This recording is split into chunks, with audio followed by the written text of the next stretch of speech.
5 seconds to go.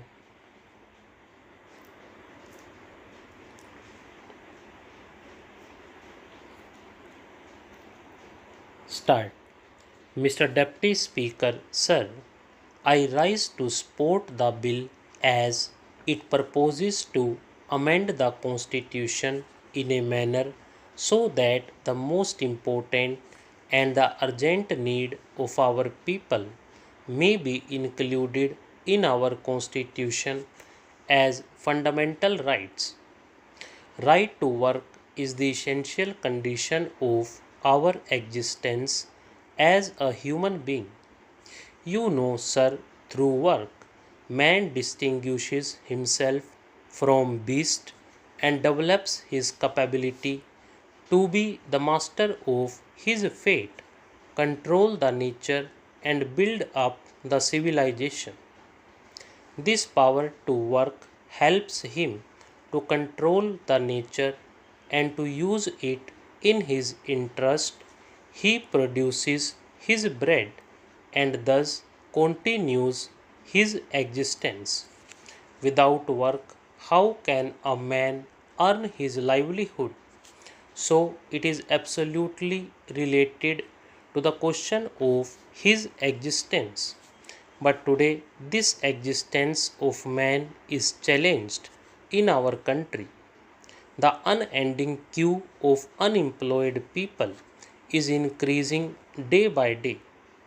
There is no security of his existence as he has no means of production at his disposal. In a developing country like ours, the unemployment problem is the most burning problem. We have no opportunity to work and no right to work. The number of unemployed people registered with the employment exchanges in our country is more than 1.5 crores. But this is not the real picture. There are more than 1.5 crores of unemployed in our country living in the cities and rural areas. In the rural areas, the uneducated masses of unemployed youth do not register their names with the employment exchange offices. The agricultural laborers, poor peasants from the bulk of the rural are unemployed. Besides, they do not get jobs for all the time throughout the year. More people are entering into cultivation on the same size of land, thus increasing the number of hidden unemployed people. The rural poor, such as agricultural laborer, bonded laborer, poor peasants, etc., are the major part of rural unemployed. With them, the other section of the small and middle peasantry and rural artisans are gradually losing their land and their small means of production. Sharecroppers are being evicted from the land, and day by day, these people are getting more and more impoverished. The middle class people also are the most unfortunate victims of unemployment. Workers are thrown out of their jobs due to lockout, closure, and recession as such.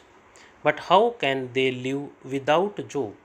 After 50 years of our independence, the ruling class is far behind in getting these people out of this problem. We are making plans one after another. But what is the result? After the first 5-year plan, the number of the registered unemployed people stood at 20 lakhs. After the second 5-year plan, it rose to 35 lakhs. After the third 5-year plan, it crossed the line of 53 lakhs. After the fifth plan, it is more than 80 lakhs, and now it is 1.5 crores.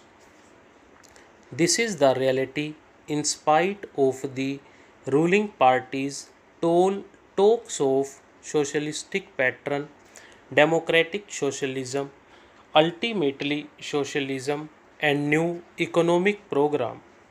The ruling party have been crying from the housetops about the so-called socialism in our country.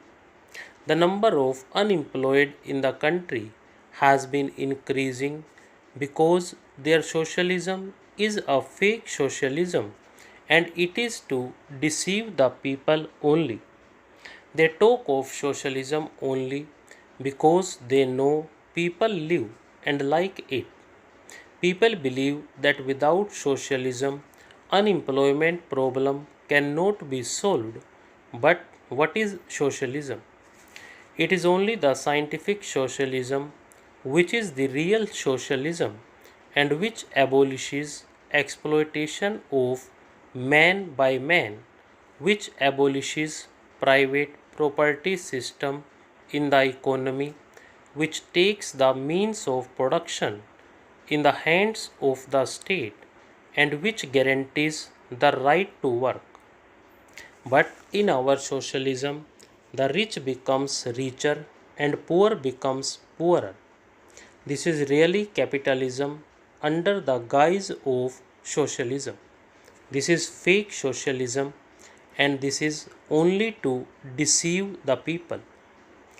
Can we claim of building socialism without making the right to work as a fundamental right?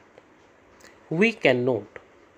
In all the socialistic countries, this right to work is guaranteed by the constitution as a fundamental right. I would like to quote the relevant articles from the constitution of a few socialist countries. Article 40 of the USSR Constitution says that the citizens of the USSR have the right to work, that is, to guaranteed employment and pay in accordance with the quantity and quality of their work and not below the state established minimum, including the right to choose their trade or profession. Article 48 of the Constitution of China says citizens have the right to work.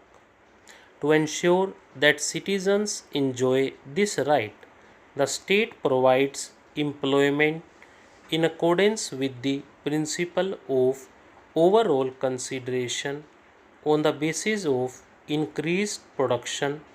The state gradually increases payment for labor, improves working conditions, strengthens labor protection.